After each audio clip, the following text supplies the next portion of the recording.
दोस्तों कुछ वक्त पहले अमेरिका की एक कंपनी हिंडनबर्ग ने अडानी ग्रुप की कुंडली निकाली थी और कहा था कि कंपनी बहुत झोल कर रही है, उतना लोन ले चुकी है जितना इसकी औकात नहीं है। उस रिपोर्ट से अडानी ग्रुप को नुकसान जरूर हुआ, लेकिन कंपनी फिर से चट्टान की तरह खड़ी हो चुकी है। लेकिन जिस अमेरिकी कंपनी ने ये रिसर्च किया था, ये रिपोर्ट छापी थी, वो शायद अपने देश के बैंकों की कुंडली निकालना भूल गई और यहां तक कि अपने ही देश यानी अमेरिका की कुंडली भी उससे अछूती रह गई। क्योंकि अब जो खबर सामने आ रही है, जो खुलासा हो रहा है, वो पूरे अमेरिका के ही डहने का इशारा कर रहा है। कहां भारत की एक कंपनी की बात हो रही थी और वहां तो पूरा का पूरा अमेरिका ही डिफॉल्ट होने की कगार पर पहुंच चुका है। जी हां दोस्तों, वही अमेरिका जिसे हम सुपर पावर कहते हैं, वही अमेरिका जिसे बहुत धनवान मानते हैं, जो दुनिया की सबसे बड़ी इकोनॉमी है, उसको लेकर के अब हर तरफ से नेगेटिव खबरें आ रही हैं। वहां बीते कुछ महीनों में ही कई बैंक डूब चुके हैं और बताया जा रहा है कि कई और बैंक डूबने की कगार पर हैं। अब खबर यह है कि अमेरिका लोन रीपेमेंट में डिफॉल्ट कर सकता है और यह खुलासा किसी ऐरे गहरे ने नहीं, और यह बात खुद वहां की वित्त मंत्री जेनेट येलेन ने कहा है। मतलब दोस्तों, अब अमेरिका से जो खबर आ रही है वो पूरी दुनिया में आर्थिक सुनामी ला सकती है। ऐसी सुनामी जिसके भंवर में कई छोटे देश पूरी तरह से बर्बाद हो सकते हैं। सवाल यह है कि हमारा और आपका क्या होगा, इससे भारत को क्या नुकसान हो सकता है। जिस अमेरिका की छोटी सी छींक से एशिया बीमार पड़ जाता है, यूरोप को फीवर आ जाता है, अफ्रीका वेंटिलेटर पर चला जाता है, वो अब अंदर ही अंदर अंतिम सांसें गिन रहा है। तो फिर दोस्तों दुनिया का क्या होगा। लिहाजा इस पूरे के पूरे मैटर को डिकोड करते हैं कि अमेरिका का ये डेट लिमिट और डेट सीलिंग क्या पंगा है, क्यों अमेरिका जानबूझकर अपने आप को डिफॉल्ट करने पर तुला है और इससे दुनिया पर क्या असर पड़ने वाला है, और भारत क्या इस भंवर में डूब जाएगा या फिर असली धमाल भारत अब ही मचाने वाला है। तो चलिए दोस्तों इन सारी बातों को जानते हैं। दोस्तों सबसे पहले मैं आपको बताने वाला हूं कि आखिर हुआ क्या है। तो दोस्तों अमेरिका की बाइडेन सरकार ने अपने खर्च की लिमिट को क्रॉस कर लिया है, यानी अब अमेरिकी सरकार के पास अपने बिलों का भुगतान करने, अपने कर्ज को चुकाने के लिए पैसे नहीं बचे हैं। अमेरिका की वित्त मंत्री जेनेट येलेन ने खुद खुलासा किया है। उन्होंने अपने लेटर में कहा है कि 1 जून के बाद अमेरिकी सरकार के पास खर्च करने के लिए पैसे नहीं हैं और अगर देश डिफॉल्ट होता है तो इसके विनाशकारी परिणाम होंगे। अब दोस्तों सवाल यह उठता है कि अमेरिका में ये हालात क्यों बने, क्यों अमेरिका डेट लिमिट तक पहुंच गया, यानी उधार लेने वाले लिमिट तक पहुंच गया। तो दोस्तों इसके पीछे कई फैक्टर्स जिम्मेदार हैं। पहले मैं आपको अमेरिका के इंटरनल फैक्टर्स के बारे में बताने वाला हूं।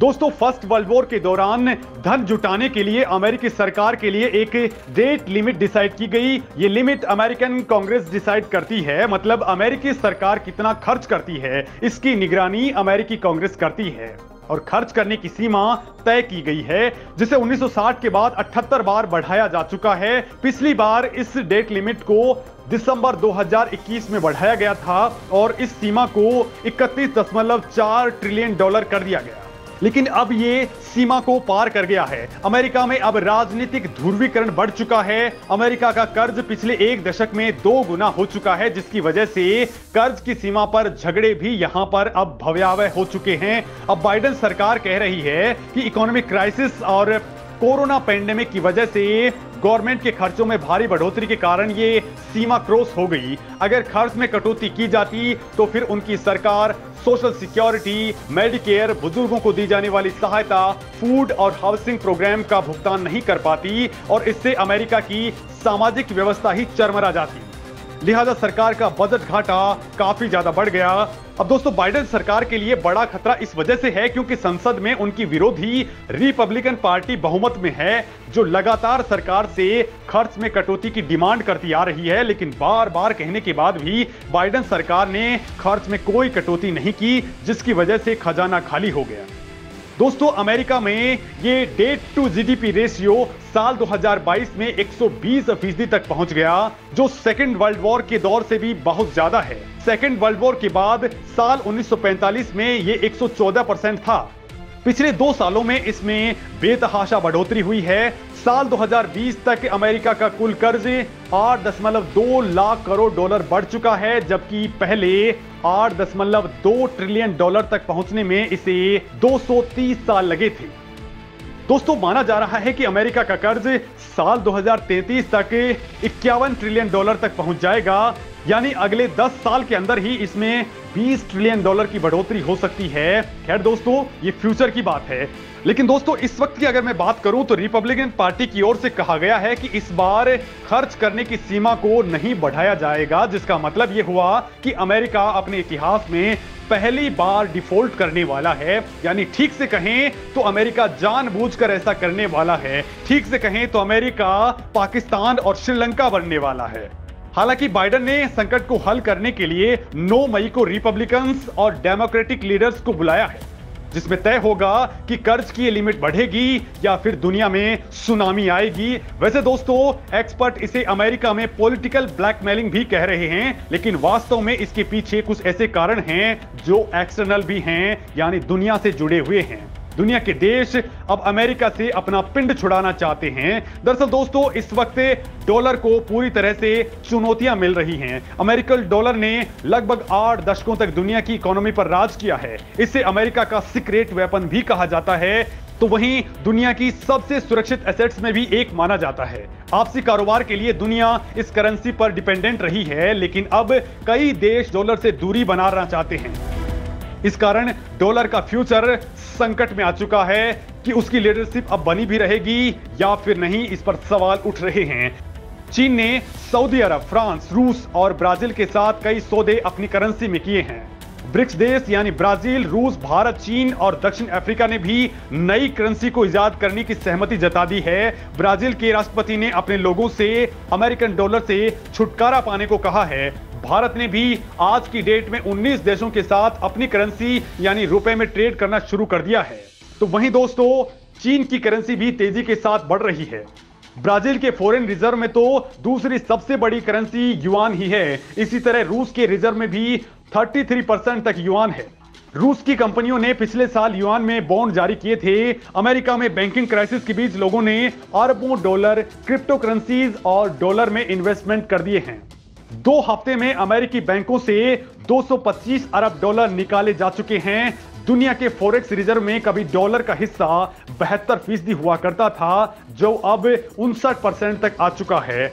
मतलब दोस्तों, दुनिया में डी डॉलराइजेशन तेजी के साथ बढ़ रहा है और ये एक बड़ा फैक्टर है जिसके कारण अमेरिका अब बर्बादी की ओर बढ़ रहा है। लेकिन दोस्तों, अब अगर अमेरिका डिफॉल्ट होता है तो क्या होगा, जरा ये भी जान लेते हैं। अगर अमेरिका डिफॉल्ट हुआ तो एक ही झटके में 70 लाख से ज्यादा नौकरियां चली जाएंगी और जीडीपी में 5% की गिरावट आ सकती है। इसका असर भारत समेत दुनिया भर के देशों पर होने वाला है। कई देश तो दोस्तों मंदी की सीधी चपेट में आ सकते हैं। दुनिया 2008 की तरह वित्तीय संकट में फंस सकती है। डिफॉल्ट होने की स्थिति में अमेरिकन गवर्नमेंट कई तरह के बिलों का भुगतान नहीं कर पाएगी, जिससे लाखों लोगों को वित्तीय सहायता नहीं मिल पाएगी। इससे सोशल सिक्योरिटी, मेडिकेयर, बुजुर्गों के लिए सपोर्ट प्रोग्राम्स, फूड और हाउसिंग प्रोग्राम अटक जाएंगे। अमेरिका में 10 लाख से ज्यादा सैनिकों की सैलरी पर संकट पैदा हो जाएगा। डिफॉल्ट से अमेरिका की क्रेडिट स्कोर भी प्रभावित होगी, जिससे अमेरिकी लोगों के लिए कॉस्ट बढ़ जाएगी। अमेरिका का ट्रेजरी बॉन्ड रिस्क फ्री माना जाता रहा है, क्योंकि अमेरिका ने कभी भी इसके पेमेंट को डिफॉल्ट नहीं होने दिया। लेकिन डिफॉल्ट के बाद इन्वेस्टर्स ज्यादा इंटरेस्ट मांगेंगे। सभी तरह के इंटरेस्ट रेट बॉन्ड से जुड़े होते हैं, यानी डिफॉल्ट का सभी पर असर होगा। दोस्तों, एक्सपर्ट्स को डर है कि अमेरिकी अर्थव्यवस्था और बाजार पर इसका क्या असर होगा, इसका अनुमान भी नहीं लगाया जा सकता है, क्योंकि हिस्ट्री में पहली बार अमेरिका डिफॉल्ट करेगा। अमेरिका के इन्वेस्टर्स दुनिया के बाजारों में इन्वेस्ट करते हैं, लिहाजा निश्चित तौर पर इसका गंभीर असर भी दुनिया के मार्केट्स पर देखने को मिलेगा। कितना होगा, कितना बड़ा यह असर होगा, फिलहाल इसका अंदाज लगा पाना ही मुश्किल है। और दोस्तों, बड़ी बात यह है कि इसका असर भारत पर भी बड़ा पड़ सकता है। लेकिन दोस्तों, क्या इसे रोका नहीं जा सकता, जरा इसकी भी बात कर लेते हैं। तो ऐसा नहीं है कि इसे रोका नहीं जा सकता है। डिफॉल्ट होने की स्थिति में कई विकल्प होते हैं। कई बार कर्ज को रीस्ट्रक्चर किया जाता है, यानी इसकी ड्यू डेट को आगे बढ़ा दिया जाता है। इसी तरह करेंसी को ज्यादा किफायती बनाने के लिए इसका डीवैल्यूएशन किया जाता है, मतलब कि डॉलर के भाव गिरा दिए जाएंगे। जिससे अमेरिकन प्रोडक्ट्स एक्सपोर्ट के लिए सस्ते हो जाएंगे और इससे मैन्युफैक्चरिंग इंडस्ट्री को बड़ा फायदा मिलेगा और इकोनॉमी में बूस्ट आ जाएगा और कर्ज का भुगतान आसान हो सकता है। हालांकि बाइडेन सरकार ने संसद से जल्द डेट लिमिट बढ़ाने का अनुरोध किया है और उम्मीद की जा रही है कि यह लिमिट बढ़ जाएगी क्योंकि अमेरिका डिफॉल्ट नहीं होना चाहेगा। लेकिन दोस्तों, अगर यह संकट पैदा होता है तो 2008 की तरह भारत में भी मंदी देखी जा सकती है। हालांकि 2008 और 2023 के भारत में बहुत बड़ा फर्क है। भारत आज बहुत मजबूत स्थिति में पहुंच चुका है। डॉलर से पिंड छुड़ाने के लिए भारत ने पहले ही प्लानिंग करना शुरू कर दी थी। आज 19 देशों में डॉलर से नहीं बल्कि रुपए से ट्रेड हो रहा है और इस वक्त डिजिटल करेंसी के मामले में फिर वो जाए यूपीआई की बात हो, ई रुपीस की बात हो या फिर रुपए कार्ड की बात हो, भारत अपनी खुद की करेंसी को बहुत ज्यादा मजबूत करने की ओर आगे बढ़ चुका है, जिससे भारत इस तरह के संकट से बहुत हद तक बच जाएगा। दोस्तों, इस मामले में आप क्या कुछ कहते हैं कमेंट करके जरूर बताएं।